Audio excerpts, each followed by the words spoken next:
নিজের স্ত্রীর চোখ ফাঁকি দিয়ে অন্য একটা মেয়ের সঙ্গে অন্তরঙ্গ অবস্থায় লিপ্ত হলো হিরণ। চিলেকোঠা ঘর থেকে একাধারে ভেসে আসছে অদ্ভুত আওয়াজ।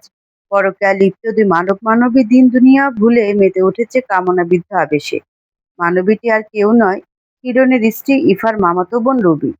দেহের উষ্ণতা নিমগ্নে রুবি ঘোর লাগা কণ্ঠে বলল, কেউ যদি আমাদের এই অবস্থা দেখে ফেলে, কেলেঙ্কারি হয়ে যাবে। হিরণ চোখে নিঃসঙ্গ ভরিয়ে বলল, আরে কিচ্ছু হবে না, আমি আছি তো। এই দিনটার জন্য আমরা কবে থেকে অপেক্ষা করছিলাম বলো তো। হিরণের কথায় রুবি ঠোঁট বাঁকিয়ে হাসলো, ঠোঁট দুটো নেড়ে বলল, আমি তো সেই কবে থেকে অপেক্ষায় আছি আপনাকে আপন করে পাওয়ার, কিন্তু ইফার জন্য সুযোগই পাচ্ছিলাম না। ফের মুখ ভার করে বলল, স্বামী মারা গেছে সেই 6 মাস আগে। এতদিন কি একা থাকা যায়? আমার জীবন যৌবন সব বৃথা যাচ্ছে। পুরোরা হাসলো হিরণ, চেহারায় শয়তানি ভাব ফুটলো। নোংরা ইঙ্গিত দিয়ে বলল, আর বৃথা যেতে দেব না শালি। এদিকে দেয়াল ধরে দাঁড়িয়ে থাকা দৃষ্টি নামক মেয়েটা হতচকিত, বিমূঢ়। সে ছাদে এসেছিল রুবির সঙ্গে, কিন্তু রুবি তাকে রেখে কোথায় যে গেল, এতবার ডেকেও কোনো সাড়া শব্দ পেল না। হঠাৎ অদ্ভুত আওয়াজ শুনে তার উচ্চ ধরে এগোতেই শুনতে পেল কথাগুলো। মনের মধ্যে খুব বড়সড় একটা খটকা লাগলো। সচক্ষে দেখতে না পেলেও বুঝতে পারলো কিছু একটা খারাপ হচ্ছে। কিঞ্চিত পরেই দৃষ্টিকে ডাকতে ডাকতে ছাদে এলো আভা। বিরক্তি মাখা সুরে বলল, তুই এখানে? আর আমি তোকে সারা বাড়ি খুঁজে বেড়াচ্ছি, আয় তাড়াতাড়ি। কিন্তু আগে আমার কথাটা শোন। আভা ব্যতিব্যস্ত আওড়ালো, তোর কথা পরে শুনবো, এত সময় নেই আমার হাতে। বিয়ে বাড়িতে কি একটু একটু কাজ? একদণ্ড বসার ফুরসত পাচ্ছি না। ভুলে যাস না সন্ধ্যার ভাইয়ের গায়ে হলুদ, তোরও নাচ প্র্যাকটিস করতে হবে। নে, আমার হাত ধর, তাড়াতাড়ি পা চালা। দৃষ্টি বলতে পারলো না কথাটা।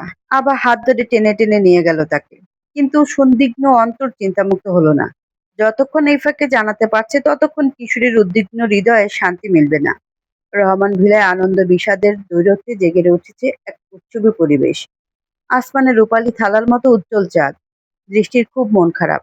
পেটে একটাও দানা নেই হয়তো। সবাই কত হই হুল্লোড় করছে, অথচ সে তার ঘরে চুপটি করে বসে আছে। আভা কাজে ব্যস্ত। এই জনসমাগমে কে তাকে সঙ্গ নিয়ে ঘুরবে? কেই বা আগলে রাখবে তাকে? তার খেয়াল রাখার মতো এই বাড়িতে কেউ আছে নাকি? মাঝে মাঝে নিজেকেই নিজের বিদ্রূপ করে পর মুহূর্তে তার দাদি তাকে বোঝায়। তার অন্তর্দহনে পানি ঢেলে সেই কষ্ট নিভিয়ে দেয়। কতদিন মা বাবার কবরগুলো দেখা হয় না। কেন তাকে একা ছেড়ে চলে গেল? ওরা কি জানে না তাদের এই ছোট্ট দৃষ্টির উপর পৃথিবীর মানুষেরা কতটা দুর্দর্শ অভিযান চালায়, কিভাবে অবজ্ঞা অবহেলা করে প্রতিনিয়ত? তার ভাবনার মাঝেই খুব পরিচিত এক জোড়া পায়ের আওয়াজ কর্ণপাত হলো। চকচক করে উঠল মায়াবী মুখখানা। এসে বলল, এতক্ষণে আসার সময় হয়েছে তোর? আমি সেই কখন থেকে বসে আছি। বাইরে সবাই অনেক মজা করছে, তাই না রে? আবার মন খারাপ করে বলল, অনেক কাজ ছিল রে, তাই তাড়াতাড়ি আসতে পারিনি। অনেকক্ষণ একা বসিয়ে রাখলাম তোকে। আচ্ছা চল তোকে সাজিয়ে দিই। ওই যে শুনতে পাচ্ছিস না, বক্সে গান বাজছে। পাশের বাড়ির ছোট বাচ্চাটা নাচ করছে। একটু পরে সবাই তোর গান শুনবে। তোর কণ্ঠ খুব সুন্দর, সবাইকে গান শোনাবি তো? সরলমনা দৃষ্টির চঞ্চল চিত্ত নেচে কুদে উঠল। হাস্যরত বদনে বলল, হ্যাঁ, তুই তো জানিস আমি গানটাকে কত ভালোবাসি। সেই ছোটবেলায় পূজা দিদির কাছে গান শিখেছিলাম। দিদি এতগুলো মেয়েদের গান শেখাতো।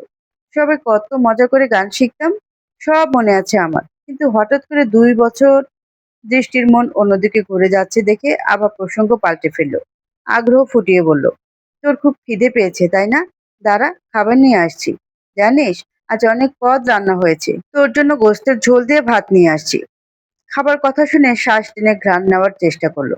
চারদিক খাবারের গন্ধে ম ম করছে, তবু ইতস্তত বোধ করতে করতে বলল, চাচি যদি কিছু বলে? আরে কিছু বলবে না। আমাকে বলবো নাকি যে তোর জন্য আনছি? আবার খুব খারাপ লাগলো। কেন যে তার মা দৃষ্টিকে দেখতে পারে না। সে চলে গেল খাবার আনতে। এর 2 মিনিট পরে ইফা এলো দৃষ্টির ঘরে। ইফা আর আভা দুই বোন। দৃষ্টির মেজ চাচা ইশাক রহমানের মেয়ে ঈশিতা রহমান ইফা ও তাসফিয়া রহমান আভা। তাদের কোনো ছেলে নেই। বড় চাচা আফতাবের একমাত্র পুত্র আবির রহমান দীপ্ত। 3 ভাইয়ের মধ্যে সবার ছোট অনিক। আনিকা রহমান দৃষ্টি হলো তার একমাত্র সন্তান। তবে আজ এই বাড়িতে যার বিয়ে হচ্ছে সে বাড়ির সদস্য নয়। সে হলো ইশাকের স্ত্রী কামিনীর ভাইয়ের ছেলে কমল। কমলের বাবা নেই, শুধু মা আর বোন আছে। তাই কামিনী সিদ্ধান্ত নিয়েছে তার ভাইপোর বিয়ে এই বাড়িতেই হবে। সবাই ভয় পায় কিনা তাকে, তাই কেউ আর দ্বিমত করলো না। ইফার গলার আওয়াজ শুনতেই অমনি সচকিত হলো দৃষ্টি। ইফা আপি, তুমি এসেছো? তোমাকেই খুঁজছিলাম। তোমার সঙ্গে আমার না একটা গুরুত্বপূর্ণ কথা আছে। ইফার শাড়ির কুচি এলোমেলো হয়ে যাওয়ায় দ্রুত এই ঘরে ঢুকে পড়েছিল, যেন কারোর সামনে লজ্জায় না পড়তে হয়। সবটুকু মনোযোগ শাড়ির কুচি ঠিক করায় দিয়ে আনমনে আড়ালো। বলে ফেল। বলতে গিয়েও থেমে গেল দৃষ্টি। কান দুটো খাড়া করে শুনতে চাইলো কেউ আছে কিনা। সচেতন কণ্ঠে বলল, এভাবে বলা যাবে না। আমার কাছে এসো, তারপর বলছি। কাছে যেতে পারবো না। শাড়ি ঠিক করছি। যা বলার এভাবে বল। ইফারে, তোর শাড়ি ঠিক করা হলো? রুবির কণ্ঠস্বর শুনে চমকে গেল দৃষ্টি। কণ্ঠনালী ফুঁড়ে বের হতে যাওয়া কথাটা গিলে নিল চুপ করে। ভয়ে এসে ভিড়ল মুখখানাতে। ইফা উঁচু সুরে বলল, হ্যাঁ হয়ে গেছে। তুই দাঁড়া, আমি এখনই আসছি। দৃষ্টি শোন, তোর কথা পরে শুনবো, এখন যাই। ওরা প্রস্থান করতে পরপর শুকনো ঢোক গেল দৃষ্টি। এক্ষুনি তো বলে দিতে যাচ্ছিল সে। যদি রুবি কিছু শুনে ফেলতো তাহলে কি হতো? নিশ্চয়ই বড়সড় গন্ডগোল বাঁধতো তাকে নিয়ে। এমনিতেই চাচি তাকে দেখতে পারে না, সবসময় গালমন্দ। আর মারই জুটে তার কপালে। এবার তো থাকার জায়গাটাও হারাতে বসেছিল। বিয়ে বাড়িতে সবচেয়ে অস্বস্তিকর জিনিসটাই হচ্ছে কারেন্ট চলে যাওয়া। সেটাই হয়েছে। আলো জ্বালানোর ব্যাকুলতায় ফোনের ফ্ল্যাশ লাইট অন করলো কয়েকজন। এই সুযোগটাই লুফে নিল হিরণ। রুবি একটা মোমবাতি জ্বালিয়ে বাড়ির সামনের বারান্দায় হাঁটছিল, অমনি কোথা থেকে এসে ফু দিয়ে মোমবাতিটা নিভিয়ে দিল। হকচকে উঠল রুবি। কিছু উঁচু বলতে চাইলে হিরণ আঙ্গুল চেপে ধরল ঠোঁটে। বলল, ভয় পেও না ডার্লিং। আমি ছাড়া আর কেই বা আসবে তোমার কাছে? মুখভঙ্গি বদলে গেল রুবির। হিরণ তাকে দেয়ালে চেপে ধরে আবারও সেই কামনা বাসনায় নিমগ্ন হলো। কিন্তু এই নিষিদ্ধ ছোঁয়া বেশিক্ষণ টিকল না। হঠাৎ একটা কালো মার্সিডিজের হেডলাইট থেকে তীব্র আলো স্বতঃস্ফূর্ত ভাবে ছড়িয়ে গেল চারপাশে। বাড়ির সামনের বারান্দায় থাকায় দৃশ্যমান হলো এই দৃশ্যটাও। হকচকে ছিটকে গেল দুজন দুজনের থেকে। রবি তাড়াহুড়ো করে যেদিকে দু চোখ চায় সেদিকেই পা বাড়ালো। হিরণ ঠোঁট মুছে স্বাভাবিক হয়ে দাঁড়ালো, যেন এখানে কিছুই হয়নি। গাড়ির শব্দে সবাই বাড়ির মধ্য থেকে ছুটে এলো বড় ঘর পেরিয়ে বারান্দায়। ইশাক তড়িঘড়ি করে বলল, ইফার মা টর্চ জ্বালাও। সবার প্রথম গাড়ি থেকে নামলেন শুভ্র পাঞ্জাবি পরিহিত আফতাব রহমান। তারপর নামলো আবির রহমান দীপ্ত, যার পরনে সাদা শার্ট, যেটা কালো ডেনিম প্যান্টের সাথে ইন করা, উপরের দুটো বোতাম খুলে রাখা। পেশিবহুল হাত দুটো শার্টের কাপড় ফুঁড়ে হতে বের হয়ে যাওয়ার উপক্রম। চুলগুলো হালকা এলোমেলো, তীক্ষ্ণ কাঁটাদাড়ির রেখায় হাত বোলালো সে। পুরুষসুলভ দীপ্তি ছড়াচ্ছে তার সুদর্শন চেহারা। তার ঠিক পরেই বের হলো শ্যাম, পুরুষ প্রণয় শিকদার, দীপ্তের বন্ধু। দীপ্তের থেকেও 1 ইঞ্চি নিচু সে। দীপ্ত 5 ফুট 9 ইঞ্চি আর প্রণয় 5 ফুট 8 ইঞ্চি। আফতাব রহমান পরিবার নিয়ে ঢাকায় থাকেন। আর্থিক অবস্থা বেশ উন্নত ওদের। ঢাকায় একটা 8 তলা ও আরেকটা 5 তলা বাড়ি আছে। গ্রামে যাতায়াত নেই বললেই চলে। তবে আফতাব রহমান তার স্ত্রীকে নিয়ে বছরে একবার ঘুরে যান। মাঝে মাঝে ওনার স্ত্রীও আসেন না। উনি একাই আসেন একদিনের জন্য। ইফা এগিয়ে ব্যাগগুলো হাতে নিল। কেমন আছো জেঠু জেঠিমা? ভাইয়া কেমন আছো? খুব ভালো আছি রে মা। তুই কেমন আছিস? আফতাব রহমান বললেন। ইফা উচ্ছ্বাসের সঙ্গে প্রত্যুত্তর করলো, শুধু ভালো ছিলাম, কিন্তু তোমাদের দেখার পর খুব বেশি ভালো আছি। কত বছর পর তোমরা বাড়িতে এলে। বাড়িটা একদম ভরে উঠেছে। ইফার হাতে হাতে হিরোনও ব্যাগগুলো আনতে সাহায্য করলো। মানুষকে বোঝাতে হবে তো সে তার বইয়ের প্রতি কতটা যত্নশীল। করিমন বিবির দেখা পেতেই দীপ্ত গিয়ে সালাম করলো। তার সাথে প্রণয়ও সালাম করলো। করিমন বিবির চোখের জ্যোতি কমে যাওয়ায় এবং আলো কম থাকায় বললেন, আমাকে দীপ্ত কোনটা? মুখটা দেখতে পারতাছি না কেন? প্রণয়ের চালচলনে একটু চটপটে স্বভাবের। সে এক কদম এগিয়ে বলল, দাদু আমি দীপ্ত, তোমার নাতি। দীপ্ত তার শক্ত হাতে চাটি মারলো মাথায়। চোখ গরম করে তাকাতে প্রণয় বলল, বজ্জাত বেটা, মারলি কেন আমাকে? ভ্রু কুঁচকে তাকালো দীপ্ত। তার চোখে যেন শাসাচ্ছে। প্রণয় ইনিয়ে বিনিয়ে বলল, দাদু আপনি জানেন, আপনার নাতি এখানে আসতেই চায়নি। তার নাকি গ্রাম ভালো লাগে না। আঙ্কেল আন্টিকে পাঠিয়ে দিয়ে সে একা থাকতে চেয়েছিল। আমি ধরে বেঁধে নিয়ে এসেছি। তাহলে বলেন কে আপনার আসল নাতি? আমি না ও? প্রণয়ের এমন শিশুসুলভ কথায় হাসলেন করিমন বিবি। বললেন, হ তুমি আমার আসল নাতি। এবার ঘরে আসো, পরিষ্কার হও। ভিড় কমল আস্তে আস্তে। কারেন্টও চলে এলো। পাত্র এখনো বাজার থেকে ফেরেনি। ছেলেটি হয়েছে এক ছন্নছাড়া। তাকে ঘিরে সব আয়োজন, অথচ সে উপস্থিত নেই।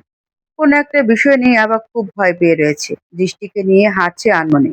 মনতা মিষ্টিত সুরে বলল, জানিস দৃষ্টি, ওই যে একটু আগে দীপ্ত ভাইয়ার এলো না, তখন আমি না একটা অদ্ভুত জিনিস দেখেছি। কি দেখেছিস? আবার কপালে চিন্তার ভাঁজ, কণ্ঠ প্রফুল্লতা নেই। দীপ্ত ভাইয়ার গাড়ির আলোতে আমি স্পষ্ট দেখেছি দুলাভাই আর অমনি কামিনী ডাকলেন, এই আভা একটু দেখে যা তো। আসছি মা। আভা চটজলদি দৃষ্টিকে একটা চেয়ার টেনে বসিয়ে ব্যস্ত গলায় বলল, তুই এখানে বসে থাক, আমি এক্ষুনি আসছি। দৃষ্টি তার হাতের লাঠিটায় হাত বোলাতে বোলাতে ঠোঁট উল্টিয়ে বলল, একটু তাড়াতাড়ি আসবে কিন্তু।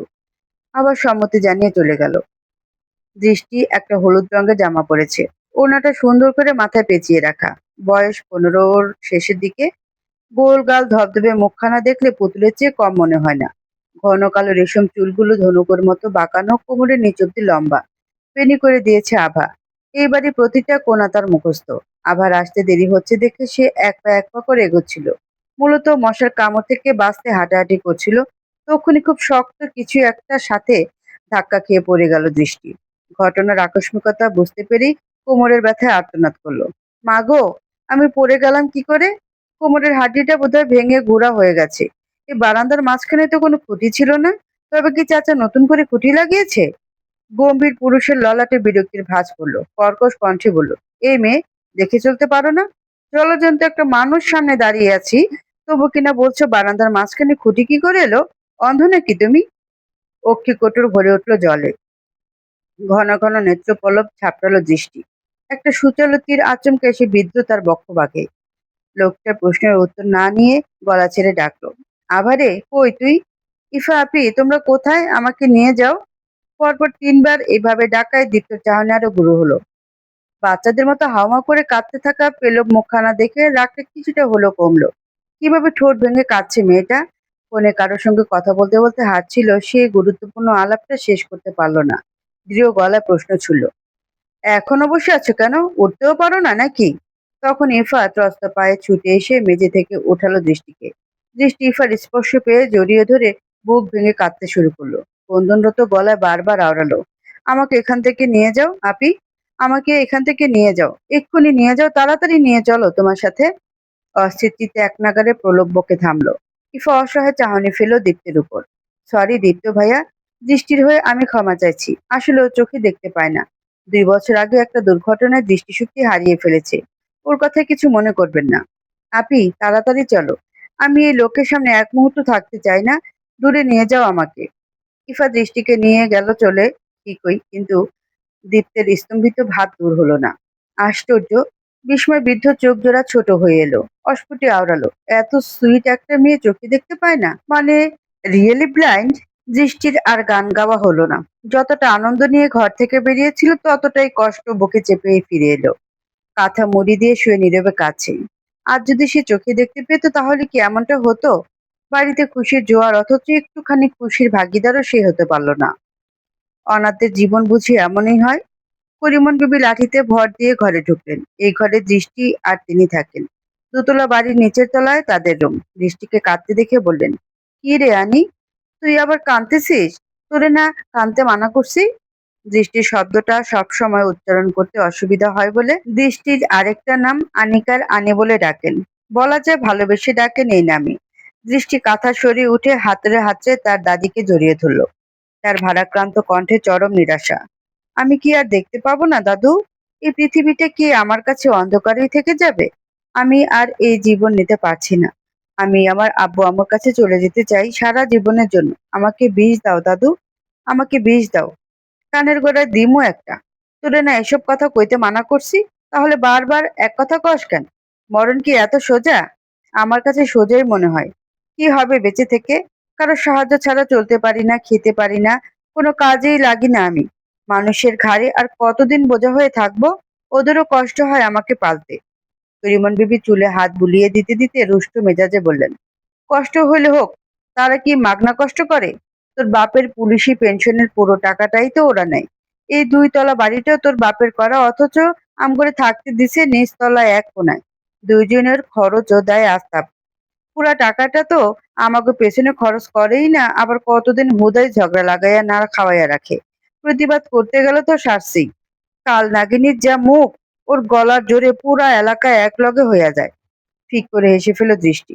কষ্ট ঝেড়ে বলল, কামিনী আর কাল নাগিনী কি সুন্দর মিলেছে নাম দুইটা। আরে আসতে বল, জানোস না ওর 12টা কান, সব শুনে এই নাগিন। দৃষ্টি নিজের ঠোঁটে নিজেই ঠোঁট চেপে মাথা নাড়ায়। বলে, আচ্ছা দাদু, আর বলবো না, চলো ঘুমিয়ে পড়ি, চল, আমাকেও আর কোনো কাজ নেই। ওরা যা ইচ্ছা করুক, আমরা দুজন আরামে ঘুমাই। দৃষ্টি শুয়ে পড়লো তো ঠিকই, কিন্তু বাইরের চেঁচামেচির শব্দে ঘরে মন বসলো না। সবাই কত আনন্দ করছে আর সে শুয়ে আছে, সবাই নিয়তির খেলা। কোথায় যাওয়া হচ্ছে? ছোট বালতি করে রং নিয়ে যাচ্ছিল হিরণ, সামনে দাঁড়িয়ে প্রশ্নটা করলো ইফা। হিরণ বলল, তোমার বোনদের রং লাগিয়ে ভূত বানাতে যাচ্ছি। ইফা এক কদম এগোলো, সম্মোহনে দৃষ্টি ফেলে বলল, তা আমাকে রং লাগাবে না? না, কারণ আমার বউকে রং মাখিয়ে সংসার দিতে চাই না। তোমাকে বরং হলুদ লাগাই, আমার সুন্দরী বউটা আরো সুন্দর হয়ে যাবে। লজ্জা মাখা হাসি দিয়ে চোখ নামালো ইফা। মাঝে মাঝে মানুষটাকে চিনতেই পারে না, খুব কষ্ট পায় তার নিষ্ঠুর আচরণে। 2 বছরের সংসারে কত কিছুরই না মুখোমুখি হতে হয়েছে। আবার হঠাৎ হঠাৎ এমন যত্ন করে যে তার মনের মধ্যে প্রেমটা আরো কয়েক গুণ বেড়ে যায়। অথচ চোখের আড়ালে কত কিছু ঘটছে, তাকে মেয়েটা জানতে পারবে? কিরণ হলুদের বাটি নিয়ে আসে, ধীরে ধীরে লাগিয়ে দিল ইফার গালে। কানে ফিসফিস করে বলল, খুব সুন্দর লাগছে তোমাকে, ঘরে যাও, আমি আসছি। স্বামীর কোমল ব্যবহারে অত্যাধিক খুশি হয়ে সে পথ ধরে হেঁটে যায় ইফা। কিরণ বাঁকা হেসে রং নিয়ে গেল উঠোনের শেষ মাথায়, যেখানে কমলকে সবাই মিলে হলুদ লাগাচ্ছে। একটু পরে হুলস্থুল শুরু হলো, কে কাকে কত ভেজাতে পারে। শুধু রং মেশানো পানি দিয়ে ভিজিয়েই ক্ষান্ত হয়নি, পাতিলের নিচ থেকে কালি কাদা পানি বাচ্চা থেকে বুড়ো সবাই সবাইকে মাখাচ্ছে। উঠোনেই মোটরের পাইপ। আগে থেকে প্ল্যান ছিল বলতে গেলে, সাধারণত গ্রামের বাড়িতে বিয়ে হলে এসব হয়েই থাকে। আপা ভেজা চিপচিপে শরীরে উঠোনের মাঝখানে এসে পানি ফিক্কা দিল। কাউকে নির্দিষ্ট করে না দিলেও পুরো পানি গিয়ে লেগেছে প্রণয়ের শরীরে। বেচারা নেটওয়ার্কের খোঁজে বেরিয়েছিল, মুখ না দেখেই পাইপ ধরে পুরোপুরি ভিজিয়ে দেয় আভা। হতবম্ব হতবাক প্রণয় জোরে চেঁচালো, এ মেয়ে, স্টপ দিস, আমি বলছি থামো। আর পানি দেবে না? অতিথির সাথে এমন করে কেউ? আরেকবার পানি দিয়ে এলে তোমাকে উঠিয়ে নিয়ে যাব বলে দিলাম। থেমে জিভ দিয়ে দাঁত কাটলো আভা। ভুল মানুষকে ভিজিয়ে ফেলেছে, এবার কি হবে? কাঁপা কাঁপা সুরে বলল, সরি, আমি না দেখে দিয়ে ফেলেছি। হোয়াট ননসেন্স, কি অবস্থা করেছো আমার! তুমি মেয়ে না হলে এক্ষুনি রাতের বেলা সূর্য দেখিয়ে ফেলতাম। ক্রুদ্ধ গলার হুমকিতে ভয় পেয়ে গেল আভা। এখন যদি দ্বিতীয় ভাইয়াও এসে ধমকায়, চাচির কানে গেলেও ব্যাপারটা ভালো ঠেকবে না। তুরন্ত বেগে ছুটলো আভা। প্রণয় বিড়বিড় করে আওড়ালো, মাথার সমস্যা আছে নাকি মেয়েটার? কি জানি কি অদ্ভুত লোকজন এসে জুটে চোখের সামনে। নাক মুখ কুঁচকে শরীর ঝাড়া দিয়ে হাঁটা দিল দীপ্ত রুমের দিকে। সিঁড়িতে পা রাখতে ঝড় ও হাওয়া ছুটে এসে পথ আটকে দাঁড়ালো আভা। চিবুক গলায় ঠেকিয়ে মিনমিন করে বলল, আবারও সরি ভাইয়া, এ নিন লুঙ্গি, ভেজা কাপড় পাল্টে এটা পরে নেবেন। প্রণয় এক পল চোখ বুলিয়ে পরখ করলো মেয়েটাকে। তার ধমকে কাজ হয়েছে মনে হয়। এমনিতেও তাকে কেউ ভয় পায় না। মেয়েটা বোধহয় তার হিস্ট্রি জানে না, তাই ভয় পেয়েছে। মনে মনে হাসলো, মুখে কাটছিনের ছাপ। ভাবলে লুঙ্গিটা হাতে করে দুটো সিঁড়ি পেরোতে কিছু ডাকলো আভা। ভেজা কাপড় চোপড় গুলো আমার কাছে দিবেন, আমি ধুয়ে দেব। উত্তরের আশা করলো না। দুরন্ত বালিকা দৌড়ে পালালো। পা জোড়া থামাতেই আবার চোখ দুটো কপালে ওঠার উপক্রম। রুবি আর হিরণ কাদা চলাচলি করছে, রীতিমতো মাটিতে হামাগুড়ি দিচ্ছে যেন। পা ছমছম করে উঠল ওর। দ্রুত ইফাকে ডেকে আনলো। ইফা এসে যা দেখলো, ভেতরটা মচকে উঠলো এক মুহূর্তে। রুবিকে মাটিতে শুয়ে হিরণ ওর উপরে উঠে বসে গালে শরীরে কাদা লাগাচ্ছে। শালীর শরীরে দেখি মেলা তেজ, দেখবো আজ আমার সাথে কতক্ষণ টিকতে পারো। অন্য নারীর সংস্পর্শে দেখে সহ্য করতে পারলো না ইফা, চেঁচিয়ে উঠলো অকস্মাৎ, হিরণ, এসব কি করছো তোমরা? এটা কি ধরনের ফাজলামো? রবি, উঠ বলছি, মজা করার একটা লিমিট থাকে, এটা কি ধরনের মজা? তোমরা কি ছোট বাচ্চা? বুদ্ধিশুদ্ধি কি সব লোপ পেয়েছে? হঠাৎ ইফার মেজাজ চটে যাওয়ায় ঘাবড়ে গেল দুজনেই। রুবি মাথা নিচু করে বলল, সরি আপু, আমরা তো শালি দুলাভাই হিসেবে মজা করছিলাম, কিন্তু এতটা হয়ে যাবে ভাবিনি। তুমি দুলাভাইকে ভুল বোঝো না।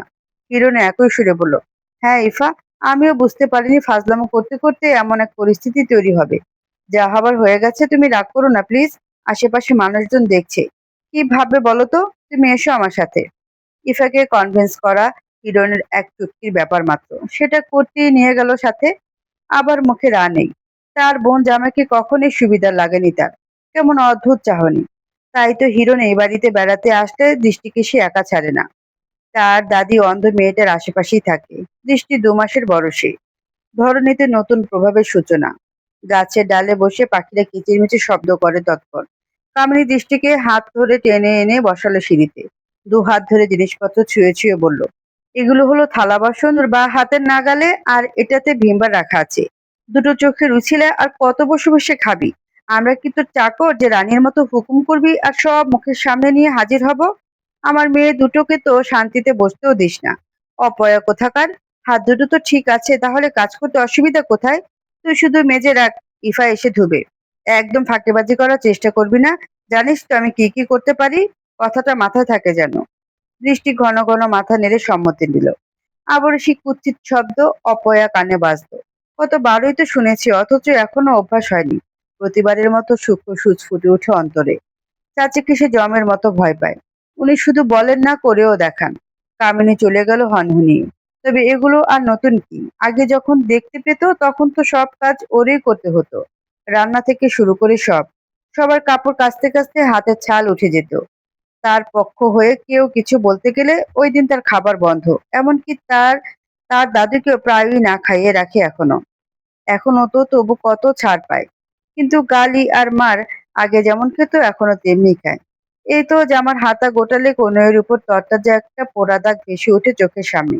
3 দিন আগে পানি খেতে গিয়ে হাত ফসকে গ্লাসটা মেঝেতে পড়ে চূর্ণ বিচূর্ণ হয়ে যাওয়ায় তার শাস্তি স্বরূপ হাতের তপ্ত স্টিলের চামচ ছুঁয়ে পোড়া দাগের উপহার পেল। সে নিজের মনকে সান্ত্বনা দেয় তার মায়ের বলা একটা কথা মনে করে। দুনিয়াটা ভারী অদ্ভুত। এই দুনিয়াকে পুরোপুরি চিনতে হলে 7টা জন্মও কম পড়ে যাবে। দীর্ঘশ্বাস ফেলে কাজে মন দিল। এখানে কেউ আছে নাকি নেই ঠিক বুঝতে পারছে না। কতক্ষণ পর ইফার গলা শুনতে পেল। কি রে, তোকে এসব করতে কে বলেছে? চাচি বলেছে। ও। মেজে রাখা থালা বাসনগুলো ধুতে ধুতে ইফা আচমকে প্রশ্ন ছুড়ল। কাল না কি যেন একটা বলতে চেয়েছিলি, এখন বল। কিছু মনে পড়ে যাওয়ার মতো নড়েচড়ে উঠল দৃষ্টি। সন্দিগ্ধ গলায় সতর্ক কণ্ঠে বলল, আশেপাশে কেউ নেই তো? কথাটা কিন্তু তুমি আমি ছাড়া আর কাউকে জানানো যাবে না। তারা তখন কলপারে উকি ঝুঁকি দিয়ে ভালো করে দেখে বলল, না কেউ নেই। কয়েকজন ছাড়া আর কেউ ওঠেনি। এত লুকোচুরি করছিস কেন বলতো? যেটা বলতে চাস বলে দিবি, নয়তো আফসোস থাকে। তাহলে আমার কাছে এসো, কানে কানে বলবো, আর পুরো কথা না শুনে কোনো প্রশ্ন করবে না, চেঁচাবেও না। কথা দাও? কথা দিলাম। এবার অন্তত বল। অনেকটা বিরক্তি ভাব নিয়ে দৃষ্টির কাছে গেল। কাল বিকেলে ছাদে যা শুনেছিল সেটাই বিস্তারিত বলল ইফার কানে। মাঝে মাঝে অস্বস্তি বোধ হওয়ায় কণ্ঠ থেমে গেল, পুরো কথা শেষ করলো। ইফার যেন দৃষ্টির বলা কোনো কথায় বিশ্বাস হলো না। গম্ভীর মুখাভাবে কপাল কুঁচকে স্তব্ধ হয়ে বসে রইল কিছুক্ষণ। মন তার এডিপ কিছুর সাথে খাপ খাওয়াতে না পারায় উঠে পড়লো অমনি। রাগ মাথা চাড়া দিয়ে উঠল। এই শোন, তোর সাথে একটু ভালো ব্যবহার করি বলে ভাবিস না যা বলবি তাই বিশ্বাস করে নেব। হিরণ এরকম কিছু করতেই পারে না। করা তো ছাড়, ভাবতেও পারে না। কাকে না কি বলতে শুনেছিস, আদতে শুনেছিস কিনা? আর দোষ চাপিয়ে দিচ্ছিস আমার স্বামীর উপর। কি চাস তুই? আমার সংসার ভাঙতে চাস? আসলে আম্মা যা বলে ঠিক কথাই বলে। বেশি আশকারা দিলে মানুষ মাথা চড়ে বসে। তোরও হয়েছে একই দশা। কাজ করার মুডটাই নষ্ট করে দিলি। ধ্যাত। প্লিজ আপনি বিশ্বাস করো আমাকে। আমি মিথ্যা কথা বলিনি। কে শুনে তার কথা? ইফা রাগে ফুঁসতে ফুঁসতে প্রস্থান করলো। এখন যদি রাগের তোরে এই কথাটা 5 কান হয়, তাহলে তার চাচি কি তাকে আস্ত রাখবেন? এত অসম্ভবের চেয়েও অসম্ভব। কিরণ কিংবা রুবির কানে পৌঁছালে তারা তাকে কি ভাববে? বকবে না তো তাকে? ভাবতে ভাবতে অঝরে কেঁদে উঠল মেয়েটা। ফোন টিপতে টিপতে কোথাও যাচ্ছিল হয়তো দীপ্ত। হঠাৎ এই দৃশ্য দেখে থমকে যায় বলিষ্ঠ যুবক। অবাক না হয়ে পারল না। এতগুলো থালা বাসন একটা ছোট মেয়ে পরিষ্কার করছে, যে কিনা চোখেই দেখতে পায় না। প্যান্টের পকেটে মুঠোফোন গুজে মসৃণ ললাটে ভাঁজ ফেলল সহসা। দুর্বৃত্ত কণ্ঠনালী করে বের হলো কৌতূহলী প্রশ্ন। এ মেয়ে, কাঁদছো কেন? এতগুলো থালা বাসন ক্লিন করতে কে বলেছে তোমাকে? কণ্ঠটা ঠিক বোধগম্য হলো না দৃষ্টি। সময় নিয়ে মনে পড়লো কাল রাতের ঘটনা। কথা ফুটলো না মুখে। আগে চিনতে না পারলেও ইফার থেকে কাল পরিচয় জেনেছে। তৎক্ষণাৎ কান্নাও থামাতে পারলো না, বললও না কিছু। দীপ্ত ফের বলল, কি হলো? কিছু একটা জিজ্ঞেস করছি, সেটার আনসার দাও। এবারও আশানুরূপ জবাব পেল না। শুনে শুনে কথা বলার যার স্বভাব, তাকে কিনা কেউ একজন চোখের সামনে এড়িয়ে গেল। ব্যাপারটা হজম করতে পারলো না। ধরে নিল কেউ জোর করে করতে দিয়েছে, তাই এমন করে কাছে। তার প্রিয় কাকার মেয়েও। চোখের সামনে এসব সহ্য হলো না। সঙ্গে সঙ্গে ঝুঁকে এলো দীপ্ত। আমি ট্যাপ চাচ্ছি, হাত দুটো ধুয়ে নাও। খুব কাছ থেকে পুরুষালী স্বর কর্ণপাত হতেই নড়ে উঠল ভেতরটা। আমার কাজ শেষ হয়নি এখনো, শেষ হলে পরে হাত ধোবো। তোমার কোনো কাজ করতে হবে না, আমি যেটা বলছি সেটাই করো। লম্বাটে দেহটা আরেকটু ঝুঁকে নিচ থেকে কনুইয়ের ধরে বাহু দুটো ট্যাপের কাছে নিয়ে আসলো। সে সরাসরি ত্বকে স্পর্শ করেনি, জামার উপর দিয়ে ছুঁয়েছে। বাধাহীন চাহনি যখন কাছ থেকে পুতুল মুখটা দেখতে পায়, পলকহীন তাকিয়ে থাকে মিনিট তিনেক। চৈতন্য ফিরে দৃষ্টির কথায়। কি করতে চাইছেন আপনি? এখান থেকে দূরে যান প্লিজ। আমাকে আমার কাজ করতে দিন, নয়তো চাচি। ভয়ের সংকট চেপে ধরেছে কিশোরীকে।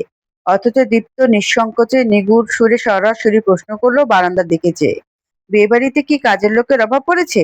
অভাব পড়লেও এইটুকুনি একটা মেয়েকে সাত সকালে সমস্ত থালা বাসন মাজতে হবে কেন? দৃষ্টির সমস্যার কথা বোধ করি কারো অজানা নয়। তাহলে ওকে দিয়ে কাজ করানোর মতো অমানবিক চিন্তাটা কার মাথায় এসেছে? একে অপরের মুখোমুখি চাওয়াচাওয়ি করলো কয়েকজন। কামিনী একটু ভয় পেল বোধ হয়। যার কাছে যা শুনেছে, এই ছেলে খুব ধুরন্ধর এবং একরোখা স্বভাবের।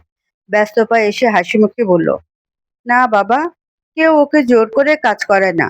ওর নাকি একা একা বসে থাকতে ভালো লাগছিল না, তাই আমাকে বলল কোনো কাজ থাকতে তাকে দেখিয়ে দিতে। ঠিক বলছি না রে দৃষ্টি? দৃষ্টির পাজরা স্থির। অপ্রত্যাশিত মিথ্যা বলিতে হা হয়ে গেল ও। বুঝে পাচ্ছে না এখন ওর কি বলা উচিত। চাচির বিপরীতে যাওয়ার মতো দুঃসাহস তারা এখনো হয়নি। আমতা আমতা করে বলল, হ্যাঁ আমি স্বেচ্ছায় করতে চেয়েছি, কেউ করতে বলেনি। বাচনভঙ্গি দেখে বুদ্ধিদীপ্ত যুবক কথাটা বিশ্বাস করলো না। কাট কাট গলায় বলল, তাহলে প্রথমেই বলনি কেন? ঘাবড়ে গিয়ে সব তালগোল পাকিয়ে ফেললো। পরিস্থিতি বিগড়ে যাচ্ছে ঠাউর করতে পেরে দীপ্তের মা অনিমা হয়ে রেগে এসে ফিসফিস করে বললেন, থাক না দীপ্ত, আমরা আমাদের কর্তব্য ঠিকঠাক পালন করছি, বাকি সব ওদের ব্যাপার। ছেড়ে দে, যা ইচ্ছে করুক। তোরা তো মাথা ঘামাতে হবে না। চল আমার সাথে। না মা, শুধু টাকা দিয়ে দায়িত্ব কর্তব্য পালন করা যায় না। ভরণ পোষণের সাথে ওর ভালো থাকার দায়িত্বটাও আমাদের নিতে হবে। হ্যাঁ মানছি আমাদেরও ব্যর্থ রয়েছে, কিন্তু এখন তো চোখের সামনে আছে, তাহলে ইগনোর করব কেন? বিষ ফলা চোখে দৃষ্টিকে দেখছে কামিনী। মেয়েটাও আশঙ্কায় রয়েছে, কখন না জানি চাচে এসে ধমকায় ওকে। ঠিক তখনই দেখা মিলল আফতাব রহমানের। দৃষ্টিকে দেখে হাসি মুখে এগিয়ে এলেন। বললেন, আরে দৃষ্টি, তুই এখানে? আর আমি তোকে তোর ঘর থেকে খুঁজে এসেছি। কেমন আছিস মা? বহুদিন পর প্রাণপ্রিয় জেঠুর সোর পেয়ে ভয়টা উবে গিয়ে খুশিতে নেচে উঠল মন। দৃষ্টি বলল, ভালো আছি জেঠু, তুমি কেমন আছো? আল্লাহর অশেষ রহমতে আমি সবসময় ভালো আছি। চল মা, নাস্তা করতে করতে গল্প করি। দৃষ্টিকে ধরে ধরে নিয়ে গেলেন আফতাব। স্বাভাবিক মুখায়বে তা দেখলো দীপ্ত। কামিনী দ্রুত কাজের উছিলায় প্রস্থান ঘটালো। কাল রাত থেকে ভীষণ অনুতপ্ততায় ভুগছে দীপ্ত। না জেনে কারো মনে আঘাত দিয়ে কথা বলে ফেলেছে সে। তখন মেয়েটার এক নাগাড়ে বলা কথাগুলো মনে পড়লেই নিজেকে কেমন যেন দোষী মনে হয় ওর। জানালার ধারে এক দৃষ্টি তাকিয়ে ফসল ভরা মাঠের জমিতে প্রণয় আড়মোড়া ভেঙে বলল, আরে ভাই রিল্যাক্স, সামান্য ঘটনার জন্য এমন ভাবে গিল্টি ফিল করছিস যেন কাউকে খুন করে ফেলেছিস। দীপ্ত নামক সৌবিষ্ট যুবকটির নিষ্প্রভ অভিব্যক্তি। খুন শুধু দেহ থেকে আত্মাটা কেড়ে নেওয়াতে সীমাবদ্ধ নয়, মনেরও খুন হয়, অনুভূতিরও মৃত্যু ঘটে। যেটা আমি করেছি। আমার সম্পর্কে তার মনে ভুল ধারণার সৃষ্টি হয়েছে। দুর্ধর্ষ পৃথিবীতে ও কিভাবে বেঁচে আছে সেটা কেবল ওই জানে। পথ দেখানোর জন্য মা বাবা নেই। ওর উজ্জ্বল ভবিষ্যতে পদার্পণ করার আগে সবকিছু অন্ধকার হয়ে গেল। রঙিন পৃথিবীটা দেখার আগে দৃষ্টিশক্তি হারালো। সবকিছু কনসিডারেট করলে গিল্টি ফিল করা ইজ টোটালি নর্মাল। প্রণয় বুঝদারের মতো মাথা নাড়ল। লুঙ্গির এক কোণে ছোট্ট একটা স্টিকার, তাতে লেখা পারমাণবিক লুঙ্গি। প্রণয় খুব মনোযোগ দিয়ে উল্টে পাল্টে দেখতে দেখতে বলল, দোস্ত, লুঙ্গিতে আবার বোম টোম নাই তো? না মানে এর মধ্যে একটা মহামূল্যবান জিনিস লুকায়িত আছে। একবার বিস্ফোরণ ঘটলে কিন্তু আমার বংশের বাতিতে কেরোসিন ঢালার আগে কিল্লাফাতে হইয়া যাইব। দীপ্ত বিরক্তিতে শব্দ করলো, মুখ দিয়ে রুক্ষ মেজাজে বলল, তো নলেজ দেখলে মাঝে মধ্যে কনফিউজড হয়ে যাই। ওটা ব্রেন নাকি ম্যানহোলের ড্রেন? সারা রাত যেভাবে গড়াগড়ি খেয়েছিস, বোম থাকলে নিশ্চয়ই রাতেই ব্লাস্ট হতো। আর লুঙ্গিতে বোম? তুই আমার চোখের সামনে থেকে দূর হ। Get out. দেখ, তুই কিন্তু আমাকে অপমান করছিস। আমার মেধা সম্পর্কে তোর কোনো আইডিয়া আছে? আমার দাদা বলে, আমার মতো বুদ্ধিমান ছেলে আর দুটো হয় না, তুই জানিস? মুক্তিযুদ্ধের সময় যদি আমি থাকতাম, তাহলে পুরো বাঙালি জাতি আমাকে বুদ্ধিজীবী খেতাবে ভূষিত করত। নিজের ঢোল নিজে পিটিয়ে বেজায় খুশি প্রণয়। একটা পানি ভর্তি বোতল হাতে নিল দীপ্ত। ভ্রু কুঁচকে বলল, বুদ্ধিজীবী খেতাবে ভূষিত না করলেও জুতো পেটা ঠিক করতো। প্রণয়ের চোখ বড় বড় হয়ে গেছে। সে পালানোর পায়তারা করলো। দেখ দীপ্ত, অপমান করছিস মেনে নিচ্ছি, কিন্তু ভুলেও বোতল ছুঁড়ে মারবি না।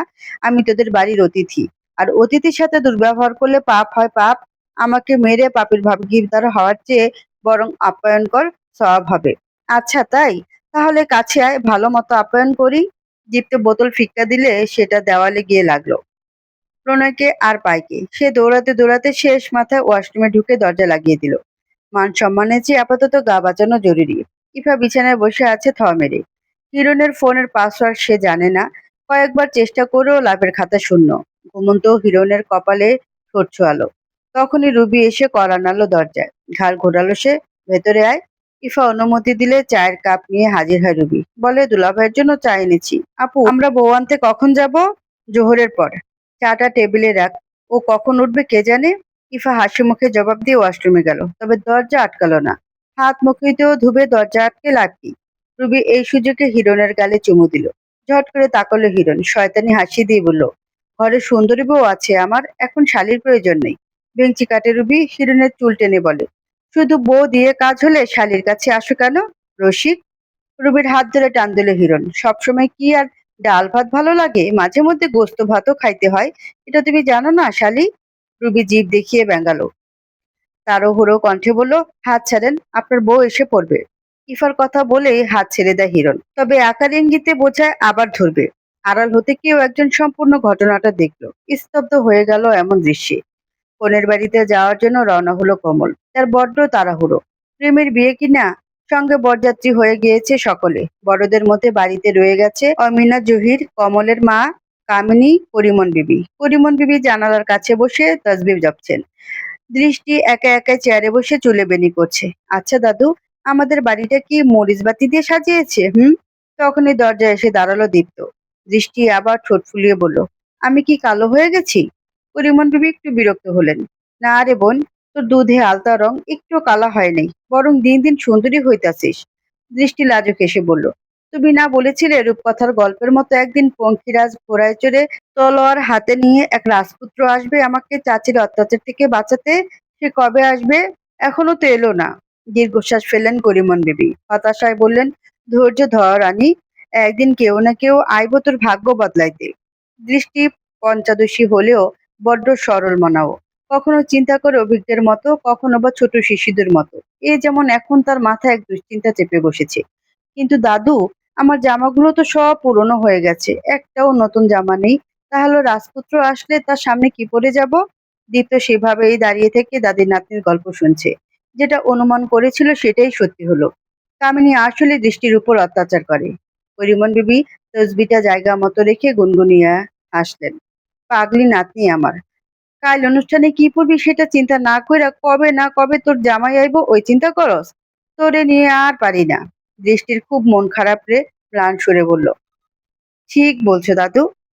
চাচি সবার জন্য নতুন জামা কিনে, শুধু আমার জন্য কিনে না। ঈদেও কিনে দেয়নি। যেটু কি আমার জামা কাপড়ের জন্য টাকা দেয় না?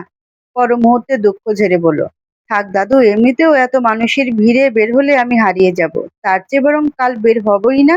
তাহলে তো আর নতুন জামা লাগবে না। বলে নিজ মনে হাসলো। আক্ষেপ লুকানোর চেষ্টা যাকে বলে। দীপ্তের টনক নড়ল এবার। আসবো দাদু? করিমন বিবি ঘাড় ঘুরিয়ে দেখলেন দীপ্তকে। ভেতরে আয় দাদু ভাই। আমার ঘরে আসতে তোর অনুমতি লাগবে নাকি? সেই যে 4 বছর আগে দৃষ্টির মায়ের মরণের সময় আইছিলি আর বাড়ির খোঁজ নিলি না। উত্তরে মুচকি হাসলো শুধু। তুই ওদের সাথে যাসনি? দীপ্ত এসে বিছানায় বসতে বসতে বলল, গিয়েছিলাম, ভালো লাগছিল না তাই ফিরে এসেছি। এটা কোনো কথা কইলি দাদু ভাই? দৃষ্টি কোনো কথা বলছে না, নীরবে শুনছে সমস্ত কথা। করিমন বিবি ফের জিজ্ঞেস করলেন, এখনই কি পড়াশোনায় করিস নাকি চাকরি বাকরি করিস কিছু? দীপ্তের চোখ দুটো ঘুরে এলো জড়সড় হয়ে বসে থাকা দৃষ্টির থেকে। দৃঢ় সুরে বলল, সিভিল ইঞ্জিনিয়ারিং করছি দাদু, পাশাপাশি তোমার ছেলের বিজনেসটাও দেখতে হয়। দৃষ্টি মনে মনে ভাবলো, কত বড়লোক ওরা। এমনি এমনি কি আর গ্রামে আসে না? বড়লোক বলেই হয়তো না জেনে কারো মনে আঘাত দিলেও ক্ষমা চাইতেও হয় না। আর আমি গরিব বলে অপরাধ না করেও মাফ চাইতে হয়। আজ সকালেই সত্যি কথা বলেও ইফা আপির কাছে ক্ষমা চাইতে হলো। দীপ্ত কোন দৃষ্টি ফেললো মেয়েটার উপর। বলল, দুপুরে খেয়েছো তোমরা? আমি খাইছি, আনি খাই নাই। আনি বলতে দৃষ্টিকে বুঝিয়েছে, এটা বুঝতে অসুবিধা হলো না দীপ্তের। সে নিঃশব্দে হাসলো, যেই হাসিতে দাঁত বের হয় না। উঠে দাঁড়ালো। পরিমন বিবির থেকে বিদায় নিয়ে প্রস্থান করলো সে। বউ নিয়ে বাড়ি ফিরতে সন্ধ্যা হয়ে যায়। ইফা বমি করতে করতে এসেছে পুরো রাস্তা। তার বমি দেখে আভাও বমি করেছে। দু বোনের ক্লান্তিতে নড়বড়ে শরীর। ইফাকে ধরে ধরে নিয়ে এলো হিরণ। কেউ কেউ বলছে বিয়ে বাড়ির খাবার হজম করতে পারেনি, আবার কেউ কেউ প্রচন্ড গরমকেও দোষারোপ করছে। কিন্তু ইফা সন্দেহ করছে অন্য কিছু। প্রণয় কণ্ঠে মেয়েলি অভিমান টেনে আভাকে বলল, তুমি কি বমি করার জন্য আর কারো কোল পেলে না? আমার কাপড় চোপড়ই নষ্ট করতে হলো তোমার? আভা আবছা চোখে এক পলক তাকালো। জানালার পাশে সিট চেয়েছিলাম বলে কি ঝগড়াই না বাঁধালেন। এবার বুঝেন ঠেলা। প্রণয় দোতলায় যেতে যেতে মেকি কান্নার ভাব নিয়ে বলল, আল্লাহ, এ কোন বাড়িতে বিয়ে খেতে এলাম আমি? সবাই আমার মান সম্মান নিয়ে হাডুডু খেলছে। আম্মা, আমারে বাঁচাও। বউকে কোলে নিয়ে নামাবে কে? কাউকে তো দেখছি না। রুবি বলল কথাটা। কোমলতার বউ এখনো গাড়িতেই। লাল টুকটুকে বউ মাথা নুয়ে রেখেছে। কোমলের মুখের হাসি যেন সরছেই না। আমার বউকে আমিই কোলে নেব? এহেন কথায় হাসি রোল পড়ে গেল মুহূর্তে। কেউ কেউ ফাজলামও করছে। কোমল তবুও লজ্জা পেল না, নিজের বউকে নিজেই কোলে করে নিয়ে যাচ্ছে ঘরে। কিঞ্চিত পরেই কালো মার্সিডিস এসে থামলো। গাড়ি থেকে নামলো এক শক্তপুষ্ট যুবক। দীপ্তের তার এসবে আগ্রহ নেই। বেশিরভাগ আত্মীয় স্বজনদেরও চেনে না। সে চিনতেও চায় না। হাত ভর্তি শপিং ব্যাগ নিয়ে হাঁটা ধরলো। হাঁটার তালে চুলগুলো নড়ছে, ফটফট শব্দ করছে দামি জুতো জোড়া। আভাকে দেখতে পেয়ে ডাক দিল, এই আভা শোন। আভা ভয়ে ভয়ে কাছে এলো। দায়সারা ভাবে জিজ্ঞেস করলো, কিছু বলবে? আমার সঙ্গে আয়। যথারীতি আভা তার পেছন পেছন এলো। বেচারির শঙ্কায় কাজ। দৃষ্টিকে নিয়ে করিমন বিবি রুম থেকে বের হতে যাচ্ছিলেন, কিন্তু তার আগেই সামনে এসে হাজির হয় দীপ্ত। সরু নাকের ডগায় বিন্দু বিন্দু ঘামের কণা। একগাল হেসে শপিং ব্যাগগুলো বাড়িয়ে দিয়ে বলল, এটা তোমার জন্য দাদু, আর এগুলো দৃষ্টির জন্য। জামার সাইজ ঠিকঠাক না হলে আমাকে জানা, সাবা, চেঞ্জ করে এনে দেব। চমকালো থমকালো কিশোরী। তার জন্য দীপ্ত ভাই কেনাকাটা করে এনেছে? অবিশ্বাস্য ঠেকলো। বিস্ময়ে হতবিহ্বল দৃষ্টি অকপটে আওড়ালো। আপনি আমার জন্য জামা কাপড় কিনেছেন? কিন্তু কেন?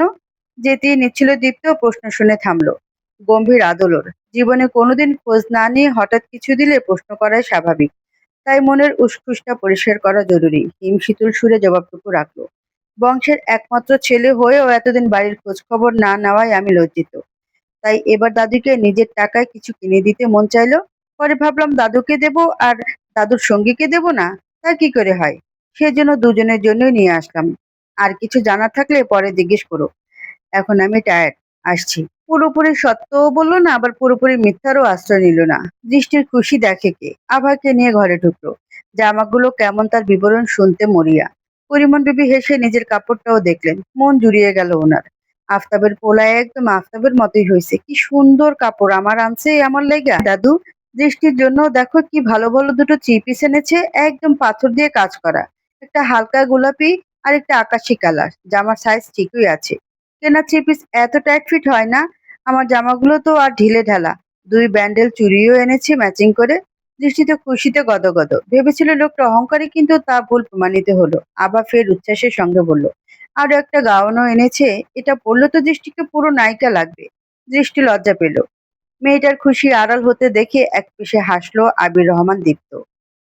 হাসলে মেয়েটাকে অদ্ভুত রকম সুন্দর লাগে। এর আগে হয়তো এমন করে কোনো মেয়ের হাসি দেখা হয়নি ওর।